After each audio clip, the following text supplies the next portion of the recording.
You know that feeling, right? That immense pressure to have a perfect 10-year plan, this perfectly drawn map for your entire future. But what actually happens? Well, that pressure, it usually leads to the exact opposite of progress. It's this weird modern day paralysis where we're so terrified of making one wrong move that we end up not moving at all. But what if that whole approach is just wrong? What if life isn't a problem you're supposed to solve, but a project you're supposed to build? This whole idea comes from Stanford's design thinking framework, and it says something really profound. You can't think your way into a meaningful life. You absolutely have to build it. You know, a huge source of our anxiety comes from this myth of the one true path. It's this completely dysfunctional belief that there's only one single correct version of our life out there, and our job is just to find it. And this belief, it sends us into this endless spiral of overanalyzing everything, getting us completely and totally stuck. So, how do we break out of that? This is where we make a huge mindset shift. We're going to move from being an anxious analyst of our own life to becoming its creative designer. And it all starts with this one core idea. Your life is a prototype. Okay, so what in the world is life design thinking? Well, it is not about having some rigid, locked-in plan. It's a dynamic, creative process.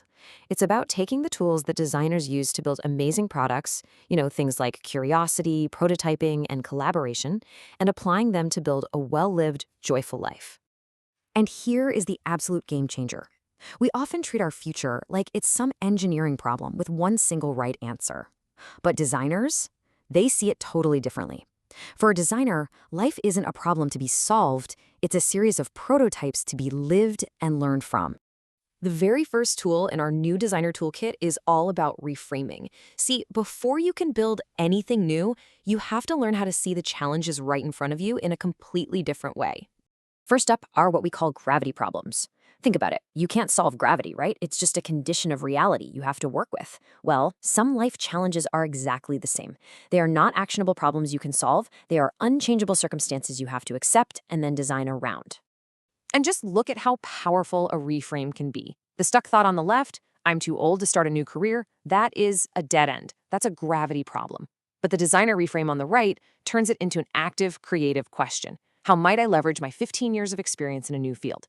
That tiny shift, it opens up a world of possibilities and gets you moving again.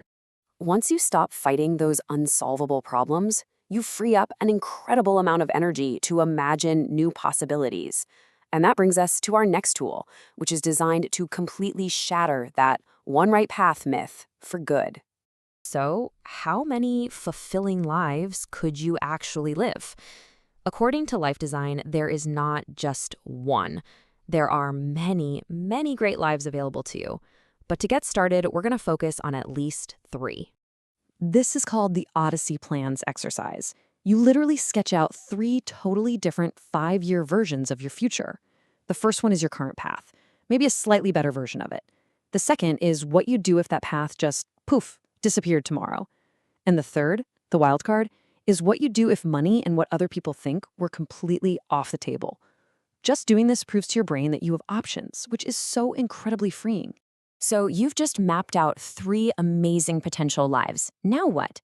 You don't just stare at them and try to decide which one is best. No way. A designer's bias is always, always toward action. You have to test your way forward. And you test your way forward by prototyping.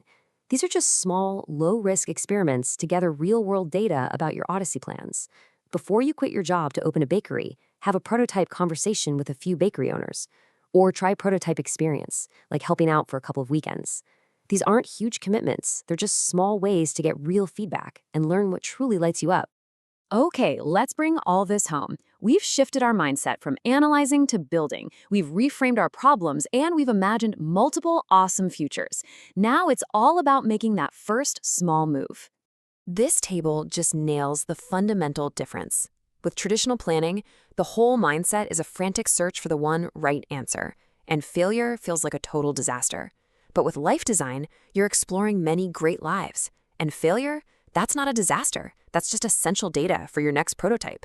The goal completely shifts from reaching some final destination to just enjoying the process of building. And as you really start to live this way, you realize the question you're trying to answer gets a lot deeper.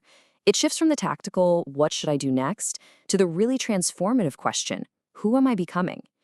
Every little experiment, every conversation, it's a clue. Remember, clarity doesn't come from thinking, it emerges from doing. You have to act your way into your future. And knowing that there are multiple amazing versions of your life just out there waiting to be built, the only real question left is the one right there on your screen. Which small experiment will you start today?